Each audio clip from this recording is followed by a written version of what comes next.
Hi everyone, welcome back to The Shelves Have Eyes. I'm Phantom, and today we will be continuing our journey into the Miniverse Make It Mini Potions Harry Potter collection.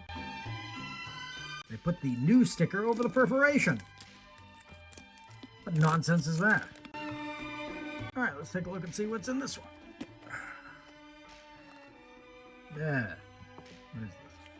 Ah! Don't even need to look at the instructions. We know what this is. Mandrake. This is the rare capsule from Wave B of this set. I don't know why I won't let go. Weird little fetal vegetal creature. Okay. Maybe first, we will not. Potted Mandrake. I have not made any of the Miniverse lifestyles that make potted plants and the like, so I have no idea how this works. So we'll just take a look and see what happens. But let's finish unboxing first. We got a little trowel. It's important to note that this is a different trowel than the trowel that they give us with the potions classroom itself to do the gluing of the tiles. So that's kind of nice to see them do something different for a change. Not double dipping the pot or the plant. We've got a little bag of potting mix, which feels like kinetic sand. And this slug repellent, which sounds like little beads. That looks like that's it for this set, so let's make it.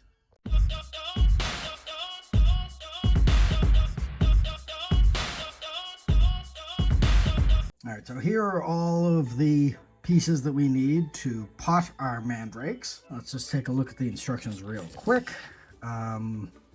We do have all of the pieces. Step 1 is dropping the mandrake into the pot.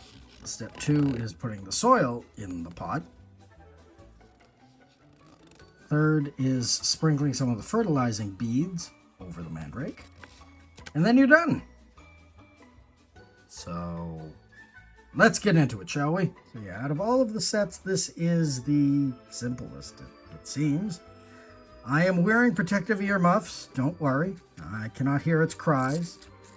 But as this is a juvenile, its cries cannot kill me. It may paralyze me or cause me pain, but it's not going to kill me.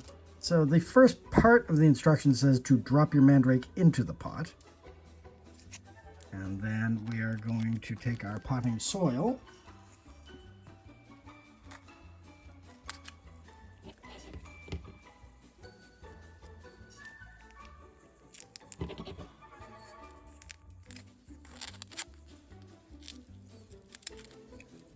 We will take our potting soil, which is kinetic sand, in a very chocolatey looking color, very loamy.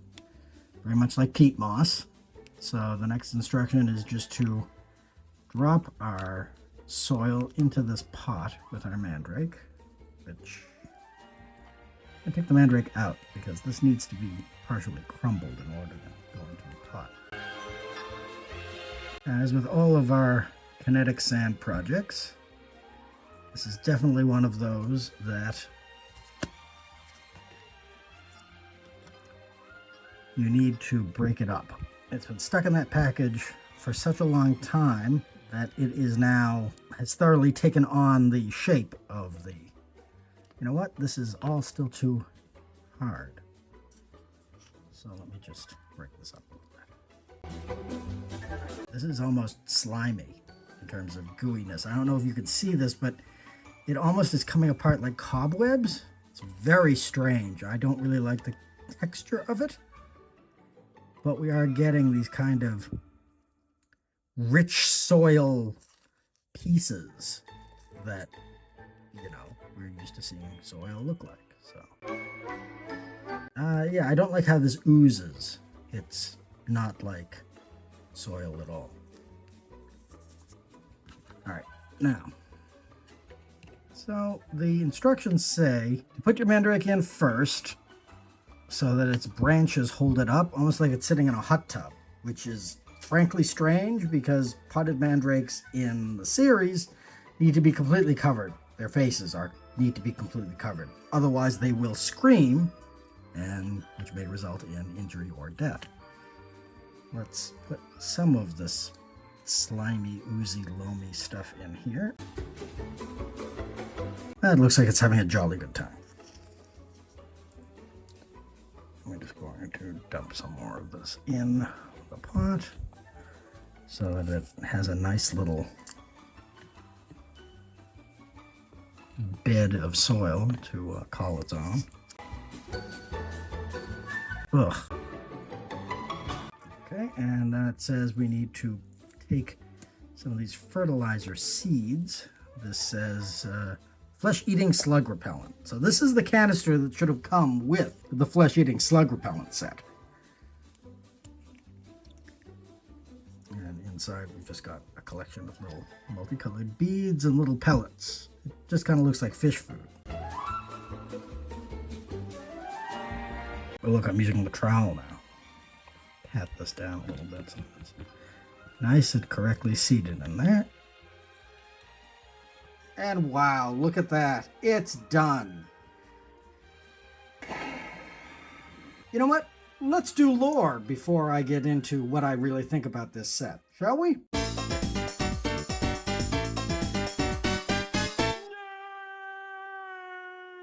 So Mandrake roots first appear in Chamber of Secrets, the book and the movie, where the second-year Gryffindors and Hufflepuffs are replanting mandrakes in Professor Sprout's herbology class. She makes them all wear protective earmuffs. Apparently, according to extra-canonical sources, in the early 19th century, you would just shove cotton into your ears. They did not have the earmuffs. Although apparently there is also a shop in Diagon Alley that sells specific mandrake repotting earmuffs to prevent you from actually having a reaction to their screams. But apparently in the early 19th century that did not exist. That technology was beyond them. So Harry Potter and the rest of the Gryffindors are repotting their mandrakes, and essentially what you do is you take the mandrake and you pull it out of its pot. It screams, and then you quickly put it into a newer, bigger pot and cover it with soil. Once its face is covered, it essentially, I guess, goes back to sleep or into hibernation, and you don't need to worry about it anymore. It's only when the face of the plant is uncovered that it is truly dangerous. At least at this age, there's a lot of very strange things going on lore-wise with Mandrake. First of all, it is indeed a true plant. It was very popular during the Middle Ages in Europe as a restorative or a healing root. It is called mandragora, and only in England did they change the name to mandrake. There is some connotation with the original Greek of mandragora, and it became horribly corrupted through the generations and the centuries until the point where the English basically said, you know what, this sounds like our word drake, which means dragon, so we're just going to call it a mandrake. For what purpose, I'm not sure. But as it appears in Harry Potter series, the mandrake only appears in the Chamber of Secrets when they're repotting them. Of course, just like everything else we discuss lore-wise with these Harry Potter potions, it appears in that book simply because it has a narrative purpose. Mandrake root is the main ingredient in the restorative potion that can cure petrification, which is, of course, what the Slytherin's monster, the basilisk, is doing to students and ghosts and adults in Hogwarts that year. So, of course, they're going to introduce the thing that, plot-wise, has something to do with that story. In that, they just repot them, that's it. It's mentioned, it's talked about in the chapter, and then later on when the petrifications happen, the mandrake roots become a plot point where the mandrakes that they are using for second year herbology are not mature enough to produce the restorative draught. So the people and objects and things that are petrified have to wait until the mandrakes mature. And there's very strange discussions in the books about how baby mandrakes are like this and they can't kill you with their cry, but then they start acting rambunctious like adolescents, and so that means they're growing out of that phase. And then apparently, according to Professor Sprout, a mandrake is fully developed when it tries to get into another mandrake's pot. Take from that what you will. It's very strange and really doesn't make any sense because, as we've established, covering the mandrake's face allows it to essentially remain in stasis or hibernation and not scream. But if they're climbing out of pots, is it one of those things where they just can't be seen doing that, but then all of a sudden you come into the classroom one day and you see two mandrakes in a single pot and you're like going, oh, they must be mature enough to be cut up into little pieces and made into the restorative potion. Logically, that makes no sense because there is absolutely nothing in the lore that says that at a certain age, mandrakes' screams are not fatal. In fact, a plot point is made that because these are juvenile, they can't kill you, but fully grown mandrakes can. And in fact, in extraneous media, there was a previous minister of magic who was killed in a mandrake-related accident by its cries. Whatever. Aside from Chamber of Secrets, mandrakes only appear one other time when they're used during the Battle of Hogwarts. They are thrown over the walls at the scores of Death Eaters trying to get into the castle. Also, take from that what you will, because they're supposed to scream as soon as they're pulled out, so it's never really quite clearly explained if the students are throwing potted mandrakes, and so when the pot breaks, they scream. They're using them like bombs. I'm not really quite sure. The books do not go into that in depth in the method of which mandrakes are used as weapons of war, but suffice it to say they do appear there as well in Deathly Hallows.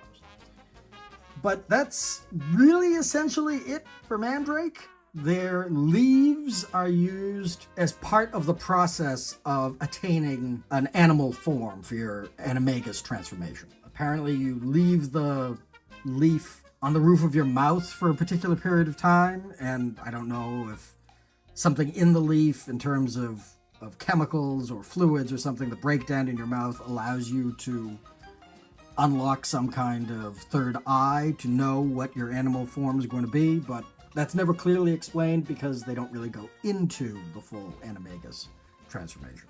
But yes, mandrakes are essentially this. They're little weird baby creatures with very off-putting, tenderly fingers and legs, and they are very lethal, apparently. But this one is just hanging out, and that's really all we can ask for, I guess. Apparently, flesh-eating slugs are particularly attracted to mandrakes, which also explains why flesh-eating slug repellent made an appearance in Chamber of Secrets, because it had narrative purpose and is never mentioned again. So yes, this is the rare potion for this wave of Harry Potter Miniverse Potions. I mean, it really is... If you thought Umbridge's tea set was really simple, that's got nothing on this. I am frankly quite disappointed in this. It is so simple. It's almost insultingly simple in that there is nothing to it. It is construction. This may as well be a Lego set. There are no resins. There's no curing. It's kinetic sand, and you dump the mandrake in, and you dump the soil in, and then that's it. Does it look good? I guess. The mandrake is sufficiently detailed. I actually do believe that the leaves are very well painted. The mandrake itself looks like it did in the movie, but I am mystified by this weird hot tub look that they went for here, because none of that makes any sense according to what we know of mandrakes. I will reiterate that this little jug of flesh-eating slug repellent is adorable, and it should have been included with the flesh-eating slug repellent set. If anything, Miniverse should have done something very similar to essentially what I did with the sugar cubes for Umbridge's tea set. Flesh-eating slug repellent should have been sand or these little pellet pieces that you then needed to mold into either larger pellets or cubes or spikes or something, and then placed into this. And then I think I would have been a little bit more satisfied with that set. As it stands, this is really what flesh-eating slug repellent should look like. It's just a liquid that you pour over plants. That's really it. You spray it on. That's it. It's not these weird little fertilizer balls that are just kind of hanging out here very awkwardly in this kinetic sand, ready to fall out at a moment's notice. I'm not happy with this set. I was really excited to do this. This was the last rare from this series that I had left to do, and I really enjoyed Umbridge's tea set, and I thought Sleeping Draught cupcakes were so much fun to make. There was so much involved in that. This is frankly insulting. It's not even a craft. It doesn't deserve to be called a craft. This is like setting plates and utensils on a table. I feel like I have just begun this and it's already over. This is place setting. This isn't anything more than that. And I don't know what I was expecting from it. I just definitely wasn't expecting something this simple. And I know that I've waxed poetic several times on this channel in this series about how Miniverse is taking things that are not potions, they are ingredients, and making this whole construction about them. The flesh-eating slug repellent itself, hellebore syrup, essence of wormwood. It's just like, those were better potions than this. This is, I guess, cute as a curio, but there is absolutely nothing to it. I'm really actually quite agitated at this set. This is not a potion. This may as well just be a botanical. It almost seems as though Miniverse had started botanicals and they just said, oh, you know what? We'll have a botanical set in this Harry Potter thing. Oh, mandrake root, that's the perfect thing. Let's do that. We're not going to do venomous tentacula or anything else that actually has some story relevance to it. We're going to go for the thing that people are going to recognize from the movies and say, oh, I remember that. I want that.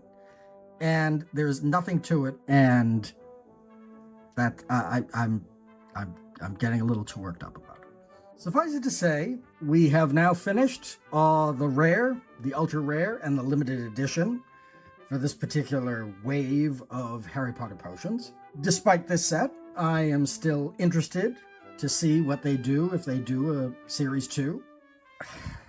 My disappointment is immeasurable, and my day is ruined. So what did you think of this set? Did you find this mildly insulting as a construction kit, or as a potion, or as a anything? Did you find this exceedingly simple? Did you find this at all? It was really difficult to find this particular set. Did you find one? Did you make it?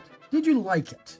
I'd love to know what somebody else thinks about this, or if anyone else has found some way to kind of jazz this set up so that there is something more interesting going on.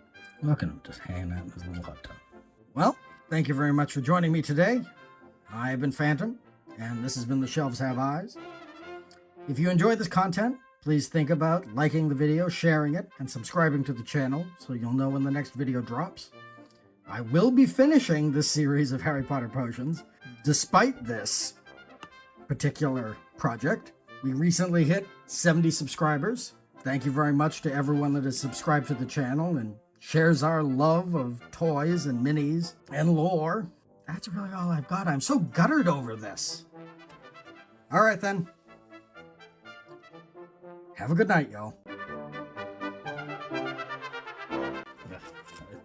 Just get in there. Cover your face. It doesn't need to be seen.